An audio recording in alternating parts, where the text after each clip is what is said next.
This is video 2 in the series for Unit 3, Part 2, Lecture PowerPoint Notes. This is the final video in this series. We can use our periodic table as it represents the energy levels in atoms. We can use it to help us to write electron configuration straight from the periodic table. Let's try a simple atom. Let's look at sodium. Here we have sodium. It has 11 electrons because its atomic number is 11. And so we can count, or we can write our electron configuration based on the periodic table. So counting our electrons, we see we have 1, 2 s electrons in the first energy level. Moving down the periodic table, notice that we have 2 electrons in the 2s energy level. As we move across, notice that we have 6 electrons in the 2p energy level, followed by 1 electron in the 3s energy level. Okay, so what does this electron configuration mean? Let's break each part down. So here, that is N, or the principal energy level. Here, these represent the sublevels.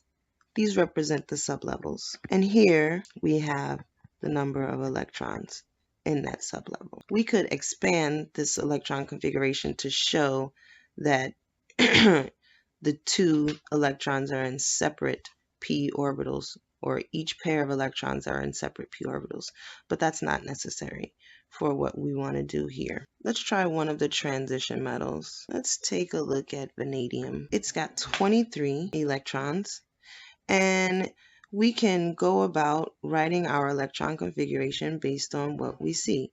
We know we've got 2 s electrons in the first energy level. We've got 2 s electrons in the second energy level. We've got 2 or 6 p electrons in the second energy level. Moving on up, we've got 2 electrons in the s sublevel on the third energy level. Moving on to the p sublevel, we've got 6 electrons. Notice as we're going across, we end up here in energy level 4. Notice here on the outside, we're in energy level 4, and there are 2 s electrons in that energy level. And we know that the d block doesn't start until the third energy level. So as we move forward, we have 1, 2, 3 electrons in the 3d energy level. Now, why this is because the 4s electrons have a little bit less energy than 3d electrons. If we think about it, let's go back to our house right quick. If you were filling up the house with guests, how would you rather that guests be filled? You'd rather that guests be filled in each bed one at a time until the beds get full. Now, when we get up to the 4th and the 3rd floor, notice that the 3rd floor gets kind of crowded after the P room is full.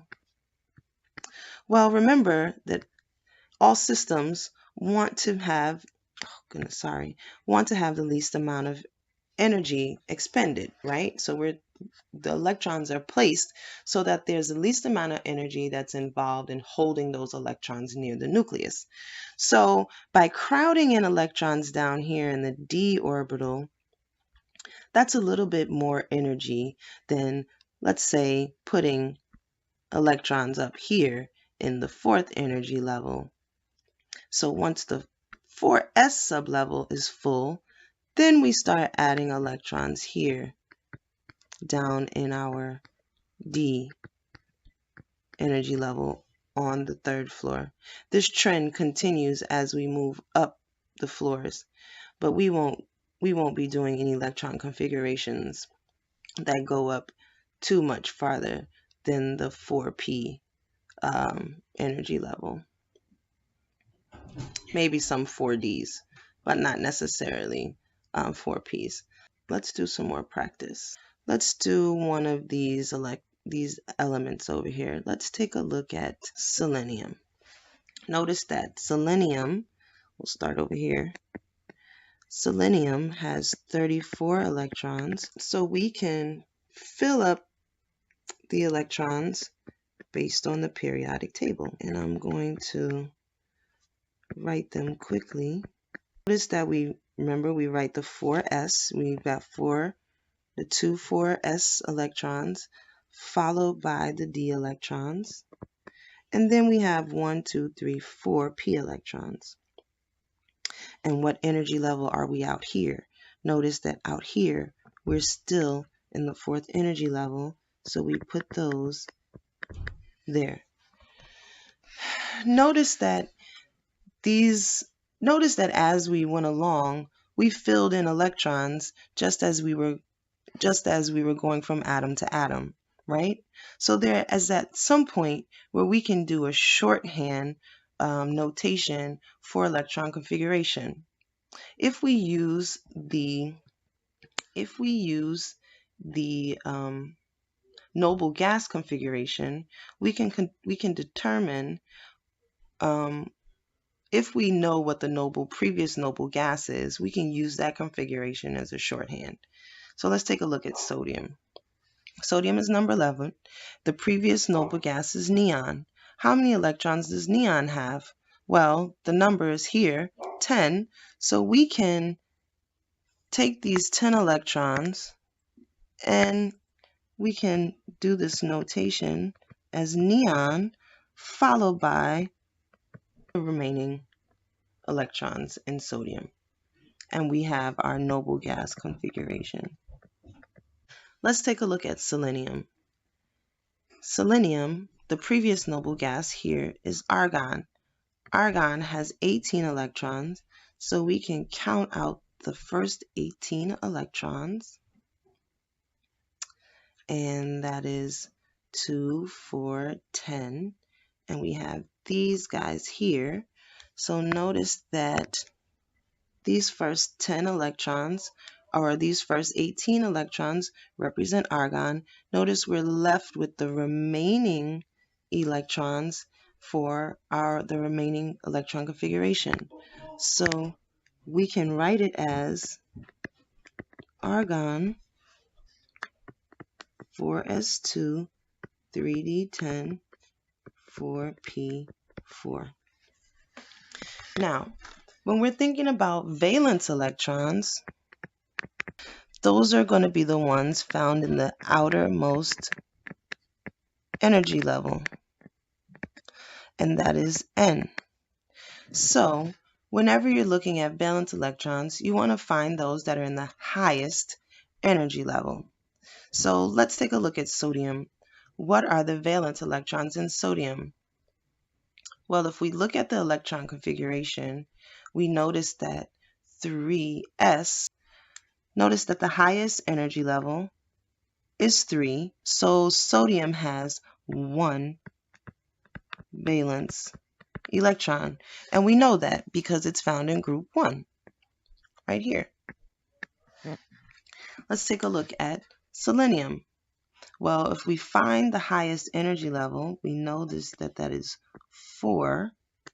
And if we count the total number that we have 6 valence electrons in selenium. If we go back to our Bohr model, we started off where we said our nucleus was in the center and we had our principal energy levels surrounding the nucleus. For ease of the drawing, I'm just gonna do 2 energy levels. And when we're putting the Bohr model and the quantum model together, we can kind of see how the energy levels are broken down slightly. So if we take a look at each energy level, let's say that on the S energy level, I'm sorry, not the S energy level, on the first energy level, we have an s orbital. It's spherical and it can hold 2 electrons. Let's say this is three-dimensional, but I'm drawing it on a 2D space. If we go now to the second energy level, we have also an S energy level, but we also have our P energy levels. So they're dumbbell shaped, and we have 1, 2, and 3 in the X, Y, and Z axis. So we can have those 2 electrons in our S orbital, and then we can additionally have those 6 electrons in our p orbitals. If we went out further to the next energy level, where we have n equals 3, we see once again we have our S energy level, and we can put 2 electrons out here. And we also have those P energy levels that extend out beyond the energy levels that were in, or I'm saying that extend beyond the orbitals that were in the second energy level. And notice we can have electrons, 6 electrons out here. See here how this S electron is somewhere within this p orbital space? That's only because we're in 2D, and in actuality, these electrons cannot occupy the same space at the same time. All right, and remember, the orbitals are probability. It's a probability. It's a place where we could probably find an electron in space at any given time. So hopefully this helps you to visualize. I can't draw the d orbitals. They get to be a little bit too complex if I put them all together. Hopefully this allows you to see how the atom gets larger as we end up with more and more energy levels, and also how the s and the p orbitals relate with each other.